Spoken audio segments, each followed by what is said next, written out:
You are born in 15th century Japan during the Sengoku period, an era of constant war. Here, a man's worth is measured by the number of enemies he kills. If you are born into a samurai family, congratulations, or perhaps my condolences. Your life is already decided. From childhood, you are trained to serve a lord, a daimyo, and to die when he commands. There is no choice, there is no freedom. You belong to your clan, like a sword belongs to a sheath. And if one day you lose your usefulness, the sheath simply discards you. At 7 years old, your childhood ends. Toys turn into wooden weapons. Affection turns into discipline. You learn to ride a horse, to wield the katana, to endure pain without making a sound. If you make a mistake, it is the whip. If you cry, shame. Your body is molded like iron, and your mind broken until no fear remains. While other children learn to smile, you learn to kneel and ask for forgiveness before killing. Little by little, the Bushido code, the way of the warrior, begins to dominate your every thought. Loyalty, discipline, and absolute obedience. But Bushido has a price, your individuality. You are not a person. You are a reflection of your Lord. If he is cruel, you must be cruel. If he is unjust, you must obey regardless. And if one day he makes a mistake, the fault will be yours, because the perfect samurai is the one who never lives to question. You grow up hearing that dying in combat is the greatest of honors, but no one told you what combat is really like. The battlefield stinks, blood, sweat, and guts. The armor is heavy, the heat unbearable, and the dust mixes with the smell of iron and burnt flesh.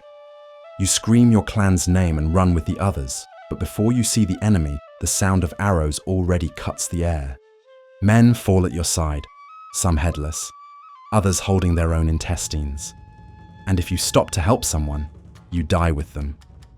In the chaos, you don't think of honor, you think of surviving. And that, for a samurai, is already a shame.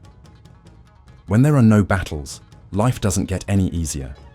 You remain bound to your lord's orders, living in poor villages, collecting taxes from peasants, many of them going hungry to support you. You learn that peace is just another form of war, this time against boredom, poverty, and politics. One mistake, one wrong word, a misunderstood look, and you can be sentenced to death. Honor is your shield, but also your prison. And when you fail, when your lord dies, or when you lose a battle, comes the last duty of the samurai, seppuku. Ritual suicide. You kneel, dress in the white kimono, and open your own abdomen with a short blade. The cut must be firm and slow, from left to right, to ensure agony. Beside you, another samurai watches, ready to behead you as soon as the suffering becomes unbearable. It is the last mercy Bushido allows. They say, dying like this is dying with dignity.